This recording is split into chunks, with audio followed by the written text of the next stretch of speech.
What's up, guys? Welcome back to my YouTube channel. Today we are going to talk about LLCs and why you should set up an LLC, and I guarantee it's probably not why you think you should set up an LLC. Most people will tell you that it's for asset protection, that it's for tax purposes, that it's for write-offs, right? You can use it for write-offs, but I'm here to tell you those actually are good reasons to have an LLC or to set up an S Corp or to set up a formal company.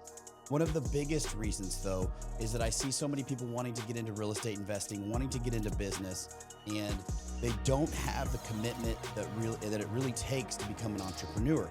And so what they'll do is they'll go talk to somebody and they'll go ask, should I set up a company? How should I set up a company?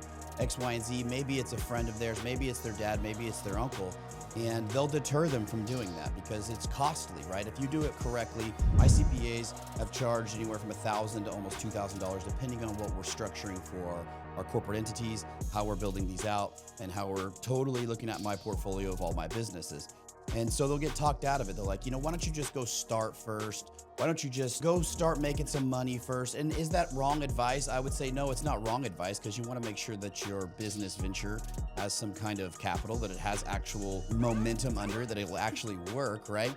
But if you're pot committed and you're freaking ready to go, and you know that, like, for instance, real estate investing like myself is going to work, and you're ready to make the change, then I would argue that you need to go set that company up, because it's going to put a little bit of a fire under your ass so that you commit.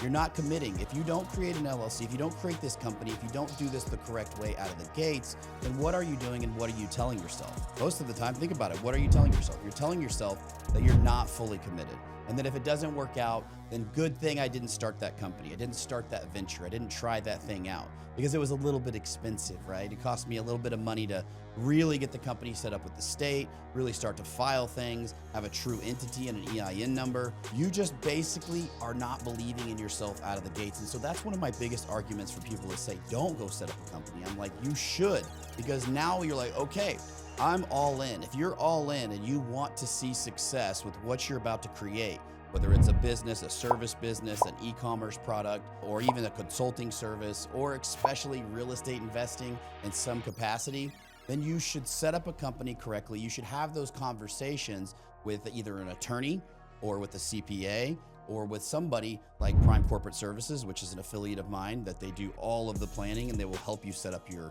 entity correctly and your holding companies. But you need to commit, right? And that is a commitment. At the beginning, it's a commitment because you're gonna have to come out of pocket and say, look, I'm building a real company. I'm excited about this. And when you have that excitement, when you have that momentum, you need to take action on it so that the momentum will carry you through, right? And if you do set up a real company and you have this EIN number, this document with the state, you're like, dude, I'm real, I'm legit. And I think that so many people get deterred by their uncle's advice or by anybody with all of this noise at the beginning. And they're like, well, maybe you should just like dip your toe in it. Maybe you should dip your toe in it. What if it doesn't work out? What if you really don't like what you're doing?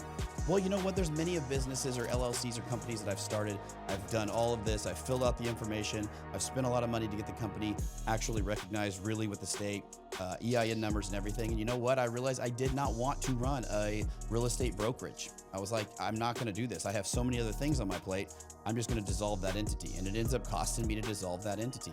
But if I would have done this out of the gates, then it would have deterred me, or it would have given me that exit that I may have needed at the very beginning in order for me to stop doing what I needed to do, right? In order to stop putting in the action. So if I would have just half pot committed and be like, well, you know what, if it doesn't work out, I didn't set up a company, that's not a good strategy out of the gates, because all business, all new ventures are exciting at the beginning, and then they get hard.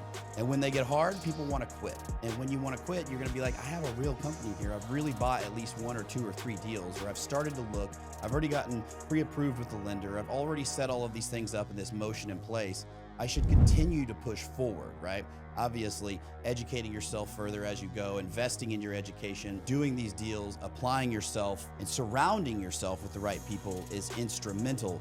But when it comes to setting up a company out of the gates, I was just on a phone call earlier with somebody that is a client of mine, and they had done mortgages, like traditional mortgages, and all of these mortgages were in their personal names.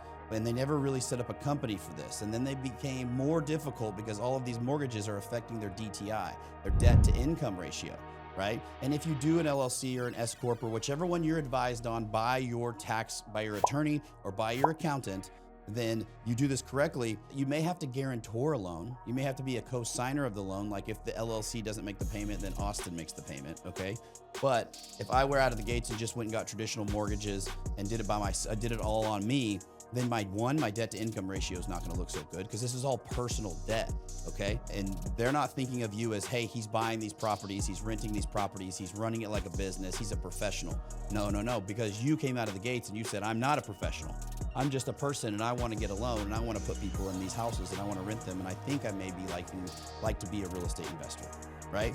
And so what do you think that even tells the banks, right? There's different types of loans for corporations, which a corporation is one of the structures of an LLC, an S Corp, a C Corp, etc. You guys can do your due diligence.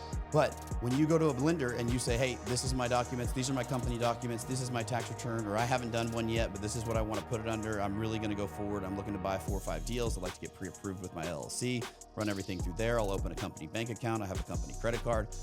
You're taking it serious. 1, you take yourself serious. 2, the lenders and other people in your realm take you serious. And 3, you're going to be able to scale this and grow this as the company grows. And they're going to look at the company as a professional entity and base it off of the company's portfolio, but also off of your portfolio at the beginning, meaning your work ethic, what you've done, your experiences. That's okay. But again, like I said, from the very beginning of this video, it is extremely important because you don't want to subconsciously start sabotaging yourself and telling yourself that, hey, if this doesn't work out, you know what, I'm glad I didn't start a company. I just have this mortgage. And you get yourself in a bind, especially like the gentleman I talked to earlier that's created or bought multiple properties, but never did it in a company. Now he's going to have to turn around and deed that over to his LLCs and unwind a little bit of this mess and probably refinance out of these traditional looking mortgages where you're supposed to be living in those homes. Then when you get a commercial loan on real estate investing, they don't care if you live in these homes. They know that you're going to make this into a business. This is a deeper conversation, but if you guys have questions, make sure you make a comment. But I want to give you an example right here real quick before you leave. If you go to the bank and you say, I want a loan, a mortgage, they're looking at you. You're going to be the one getting the mortgage. They think you're going to live there. If you go to the bank and say, hey, my company's going to buy property because I'm a professional real estate investor, or I intend to be, this is my LLC and I want to grow with you. I want to talk to this lending officer. I want to grow and have multiple of these. They're looking at it as a business owner. They're going to say, okay, we're going to see how you do with this first one, and then we'll give you a second one, then a third one, then a fourth one, and it will scale and grow because you laid the foundation for a professional environment. You didn't lay the foundation in saying I'm half pot committed and I'm just going to go kind of trick you guys and get a mortgage, and then I'm going to put tenants in there and hopefully this compounds, and I'm just trying to get the cheapest interest rate, and I'm just trying to get the best terms, and it's just a mess, and you guys don't want to go that way. So my argument is that you should start and you should be committed, and it shows the lenders, it shows everyone else that, hey, I'm here to do business because I believe in myself and my business, and this is what we're going to do. This is going to make money, and my goal with this is to make money, not to go live in it. All right. So house hacking's cool. VA loans are cool. FHA loans, getting into these low percentage down loans so that you can get into your first deal. That stuff is cool in some aspects, but it comes with a lot of difficulty on the other aspect. And I can talk more about this in other videos. If you guys want to learn more, or you have questions, or you want to see those videos, make sure you leave a comment below. I appreciate you.